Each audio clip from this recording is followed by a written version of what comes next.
ஆப்கே அதாலத்தில் பஞ்சாபின் சிஎம் பகவத் மான் மீது உள்ள ஒரு குற்றச்சாட்டு, இவர் தன் இஷ்டத்துக்கு நடந்துக்கிறாராம். பகவந்த் மான், ஒரு விஷயத்தை ஒத்துக்கணும். உங்க அப்பா இருக்காரு, ரொம்ப படிச்சவர். அவர் MA B.Ed ஹெட் மாஸ்டரா கூட இருந்தாரு. கரெக்ட். ஆனா பையனுக்கு படிக்க இன்ட்ரெஸ்ட் இல்லையா?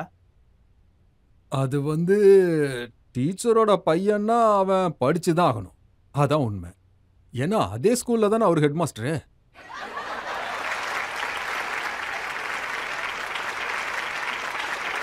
அதனால குறும்புத்தனம் பண்றதுக்கு ரொம்ப பிடிக்கும். ஆனா எல்லா டீச்சர்ஸும் ஹெட் மாஸ்டரோட பையனையே தான் கவனிச்சிட்டு இருப்பாங்க. அதனால நான் அது எல்லாத்தையும் அடக்கியே வச்சிருப்பேன். எங்க அப்பா சயின்ஸ் கற்றுக் கொடுப்பாரு. அதனால என்னால் ஸ்கூலெல்லாம் கட்டடிக்க முடியாது. ஏன்னா எங்க அப்பா தானே ஸ்கூல் ஹெட் மாஸ்டரு. அப்புறம் என்ன, ஸ்கூல் போறேன்னு சொல்லிட்டு என்னால் வேற எங்கேயும் போகவும் முடியாது. போனாதான் மாட்டிப்பேனே. ஏன்னா ஹெட் மாஸ்டர் எங்கே போனான்னு தேடுவாரே, மாட்டிப்பேன்ல. அதனால படிக்கிறதுல இன்ட்ரெஸ்ட் இருந்தது. எங்க அப்பா சயின்ஸ் மட்டும் இல்லாமல் மேக்ஸும் கற்றுக் கொடுப்பாரு. இன்னைக்கும் மேக்ஸ் எனக்கு ரொம்ப நல்லாவே வரும். ஆனால் பிரச்சனை என்னன்னா, நான் நிறைய கேள்விகள் கேட்பேன். இதை எதுக்காக கற்றுக் கொடுக்குறீங்க? இதால வாழ்க்கையில் என்ன பிரயோஜனம்? நீங்கள் இங்கே இவ்வளோ பேர் இருக்கீங்க, நிறைய பேர் இருக்கீங்க, இங்க நிறைய யங்ஸ்டர்ஸ் உட்காந்துருக்கீங்க. நீங்களே சொல்லுங்க, நீங்க எப்பவாவது A² + B² + 2AB இந்த ஃபார்முலாவை சொன்னா நமக்கு வாழைப்பழம் கிடைக்குமா? சயின்ஸ் யாரு கத்துக்க ஆசைப்படுறாங்களோ அதை அவங்களுக்கு கத்துக் கொடுங்க. எனக்கு எதுக்காக இது எப்படி இருக்குன்னா, போஸ்ட்மேனுக்கான இன்டர்வியூ நடக்குது. லெட்டர் கொண்டு கொடுப்பாங்கல்ல, இன்டர்வியூ நடக்குது. இன்டர்வியூல கேட்குறாங்க ஒரு ஆள்கிட்ட, பூமியில இருந்து சந்திரன் எவ்வளவு தூரத்தில் இருக்கு. அவன் சொன்னா, இந்த ரூட்ல போய் லெட்டர் பண்ணோம்னா தயவு செஞ்சு என்ன விட்டுருக்க, எனக்கு இந்த வேலையே வேண்டாம். நான் எங்க அப்பா கிட்ட எப்ப பாரு கேட்டுக்கிட்டே இருப்பேன், ஏன்பா இதெல்லாம் கற்றுக் கொடுக்குறீங்களே, இதெல்லாம் நம்ம வாழ்க்கைக்கு உதவுமான்னு. நான் ஒரு சின்ன விஷயம் சொல்றேன். பஞ்சாபி டீச்சர் ஒருத்தவங்க வந்தாங்க, ஹவுஸ் டெஸ்ட்லாம் எடுத்தாங்க. ஃபீஸ் கன்ஸ்ட்ரக்ஷன் லெட்டர் கொடுங்கன்னு சொன்னாங்க. ஃபீஸ் கன்ஸ்ட்ரக்ஷன் நமக்கு கிடைக்கிறது தானே, ஏன்னா நாம எப்பவும் அதே ஸ்கூல்ல தானே படிக்கிறோம். To the principal comma respected sir comma இந்த ஸ்கூல். என்னோட பேர் பகவந்த் சிங். நான் இங்கே 7வது படிச்சுட்டு இருக்கேன். 6வது கிளாஸில் நான் ஃபர்ஸ்ட் ரேங்க் வந்தேன். 7வதுலேயும் ஃபர்ஸ்ட் ரேங்க் எடுப்பேன்னு உறுதி கொடுக்குறேன். என்னோட அப்பா கூலி வேலை பார்த்துட்டு இருக்காரு.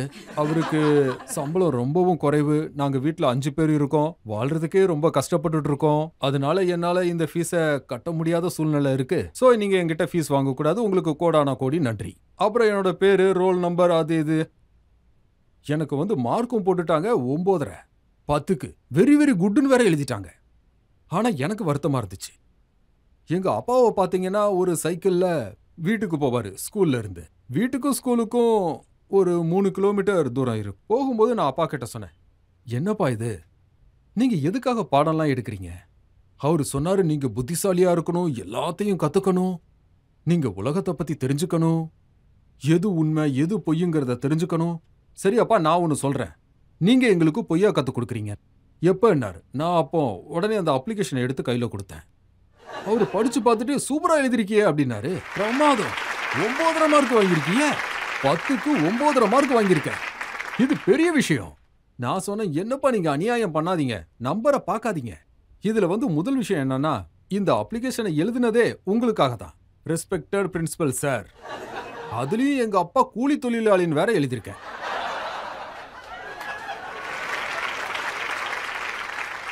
அது மட்டும் இல்ல, என் கூட மொத்தம் 4 பேர்னு எழுதியிருக்கேன். எனக்கு இருக்கிறது ஒரு தங்கச்சி தான்.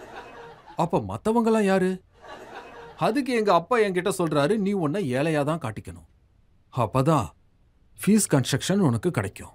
அப்பதான் நான் அப்பா கிட்ட ஒரு வார்த்தையை சொன்னேன், என்னைக்காவது என் கைக்கு ஒரு நல்ல பெண் சிலபஸை மாத்துங்கன்னு சொன்னா வந்ததுன்னா இன்னைக்கு அது நடக்குது. அப்ப நான் இந்த அப்ளிகேஷனை பாசிட்டிவ் வேவ்ல எழுதுவேன். நான் இப்படி இருக்கேன், எங்க அப்பா ஏழையா இருக்காரு, எங்க அப்பாவால ஃபீஸ் கொடுக்க முடியாது, என் ஃபீஸை மன்னிங்கன்னு நான் எழுத மாட்டேன். என் ஃபீஸை கணக்குல வச்சுக்கங்கன்னு நான் எழுதுவேன். நான் வாக்கு கொடுக்கறேன், ஒரு நாள் நான் ஆபீசரா வருவேன், அன்னைக்கு நான் வட்டியோட சேர்த்து இந்த பணத்தை திருப்பி தரேன்.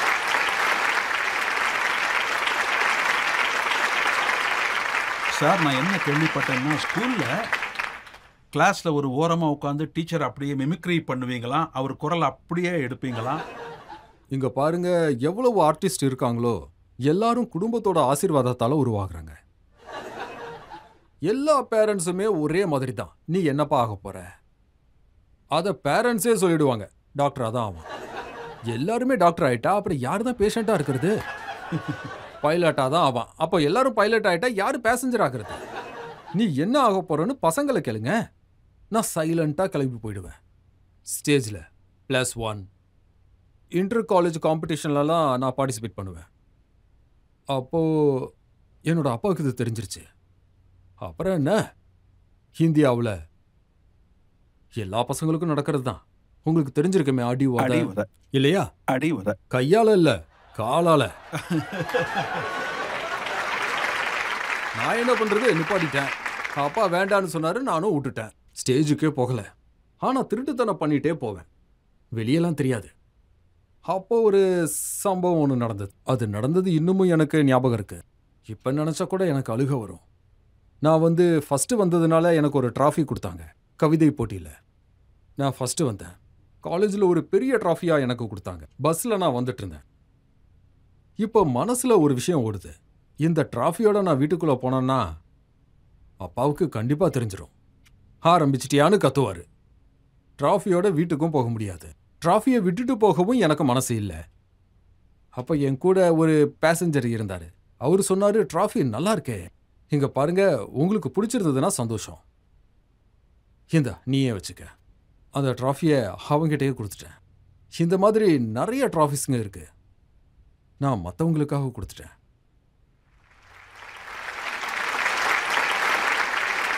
ஸோ நான் இந்த ஷோவை நிறைய அம்மா அப்பா பார்த்துக்கிட்டே இருப்பாங்க. ஒரு விஷயத்த சொல்கிறேன், குழந்தைங்களோட விருப்பத்தை நீங்கள் புரிஞ்சுக்க ட்ரை பண்ணுங்க. அழுத்தம் கொடுக்காதீங்க.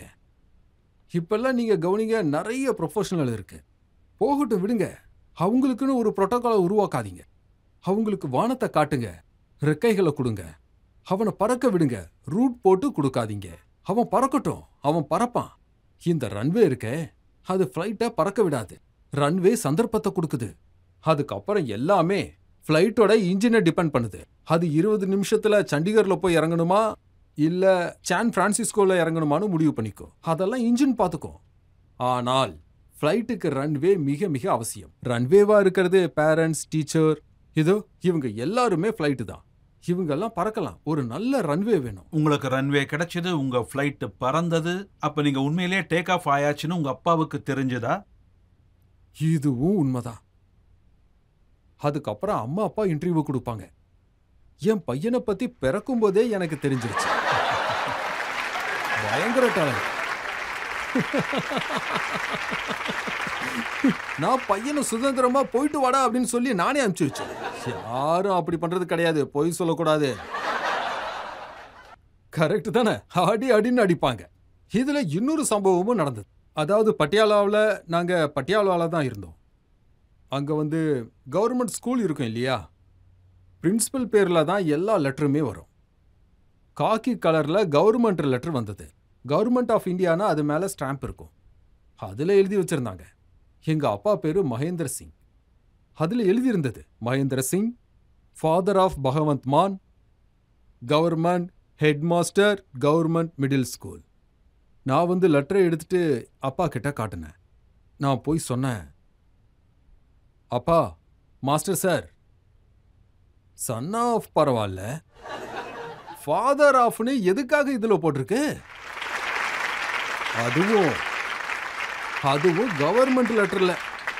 அது கவர்மெண்ட் லெட்டருங்க. அவர் சொல்றாரு, அது ஒன்றும் இல்லை, லெட்டரில் உன் பேரை போட்டால் அது சீக்கிரமே சேர்ந்துருக்காங்க. அதாவது அவர் என்னோட புகழை என்ஜாய் பண்ணுறாரு. அம்மா அப்பாவாச்சே. அதுக்கப்புறம் தன்னோட பேரை எங்கேயும் சொல்லவே மாட்டாரு. ஒரு தடவை என் சிஸ்டருக்கு கால் பண்ணார். சொந்த சிஸ்டருங்க. என்ன மன்புரீத், நான் பகவந்த் மாலோட அப்பா பேசுறேன். அப்ப எனக்கு அப்பா இல்லையான்னு அவ கேட்கிறேன். ஆனா அதையும் அவர் என்ஜாய் பண்றாரு. ஆனா அந்த நேரத்துல உங்ககிட்ட இருந்த அந்த காமெடி, அந்த செட்டாயர், அதுல நீங்க செய்திகளை புகுத்திடுவீங்க. அதுல நீங்க அரசியல் சொல்லுவீங்க. சோ இந்த அரசியல் விளையாட்டு உங்களுக்கு அப்பவே பிடிக்குமா? அப்பா வந்து எம்எஸ்சி எம்ஏ பிஎட்டா இருந்தாரு. Medical science BSc and BEd. அதோட அரசியல்னா அவருக்கு ரொம்பவே இன்ட்ரெஸ்ட். அவர் வந்து 2 3 நாள் அப்பெல்லாம் எலெக்ஷன் ரிசல்ட் வருதுன்னா அப்போ சீட்டை எண்ணுவாங்க. 3-4 நாள் ரிசல்ட் வந்துகிட்டே தான் இருக்கும். என்ன கீழே உட்கார சொல்லுவாரு, எழுதுன்னுவாரு. இது இப்ப இருக்கிறவங்களுக்குலாம் தெரியாது. அந்த காலத்துல ரிசல்ட் வரும்போது சினிமாலாம் போட்டு காட்டுவாங்க டிவிலே. ஏன்னா 2-3 நாள் ரிசல்ட் வர நேரம் யார் வராங்க அப்போல இருந்தே எனக்கு தெரியும். ஃபுல் ஃபார்ம் ஆஃப் டிஎம்கே, அப்புறம் ஏஐடிஎம்கே தமிழ்நாட்டில் இருக்கு.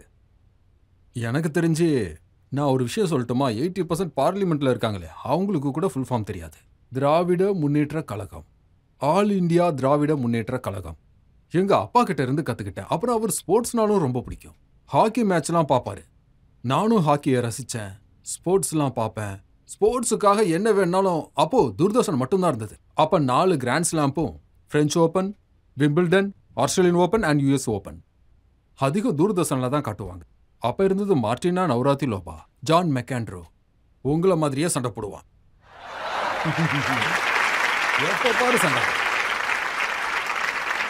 ராக்கெட்டை தூக்கி கீழே அடிப்பான். Paris Baker. அப்ப பாத்தீங்கன்னா கேப்ரியலா செபத்தினி. அப்பெல்லாம் நான் ரொம்ப பார்ப்பேன். எப்ப நான் கிரிக்கெட்டை பார்த்தோன்னா அப்பனா 1990 இருந்து இன்னைய வரைக்கும் பேட்டிங் ஆர்டர் படி எல்லா டீம் மெம்பர்ஸ் பேரையும் என்னால சொல்ல முடியும். சரி, வெஸ்ட் இண்டீஸோட பிளேயர் பேரை சொல்லுங்க. வெஸ்ட் இண்டீஸ் டீம் எப்போ நான் ரேடியோவில் கேட்க ஆரம்பிச்சனோ அப்போ இருந்தது Desmond hence, garden Green's, rich Richardson, கேஸ்லோகி, Vivian Richard, கால் ஹூப்பர், ஜெஃப்ரி டூசன். இவர் தான் விக்கெட் கீப்பர். அதோட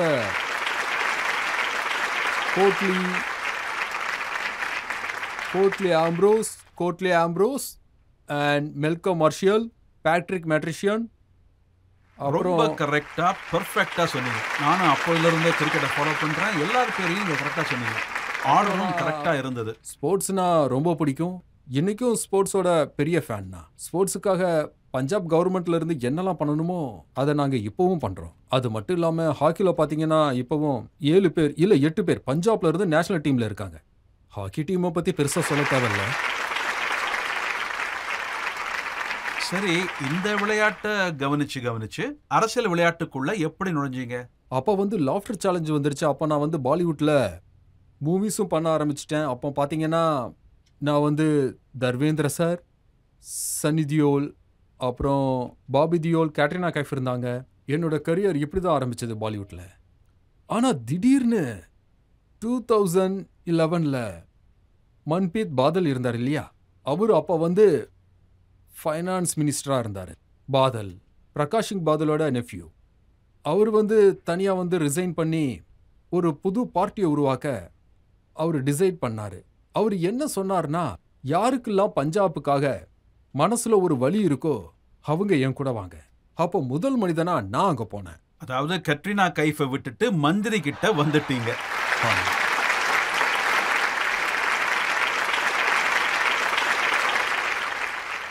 கேட்ரினா கைஃபை விட்டுட்டு நான் பஞ்சாப் கூட போயிட்டேன். பகவத்சிங் ஒரு கவிதை சொல்லியிருக்காரு, காதல் செய்ய அனைவருக்கும் உரிமை உண்டு, காதல் செய்ய அனைவருக்கும் உரிமை உண்டு. இம்முறை நான் இந்த பூமியை காதலியாக ஏற்றுக்கொள்கிறேன். சரி, எப்ப நீங்க அரசியல்ல நுழைஞ்சீங்களோ அப்ப உங்க அப்பா இருந்தாருல்ல, அவர் இத சப்போர்ட் பண்ணாரா இல்ல எதிர்த்தாரா? மறுபடியும் அதே கதை தான். அரசியல்ல போறேன்னு சொன்னா இல்ல நீ இதே லைன்ல இரு. அப்பா அவர் என்ன சொன்னாருன்னா, டே இந்த வேலையை ரொம்ப நல்லா இருக்கு. முதல்ல அவர் இந்த வேலையை தான் தடுத்தாரு. அப்பதான் நான் அவர்கிட்ட சொன்னேன், ஒரே ஒரு வாழ்க்கை தான் இருக்கு. அடுப்பு எரியும் போதுதான் நம்ம சிரிப்பு பிரகாசமா தெரியும்.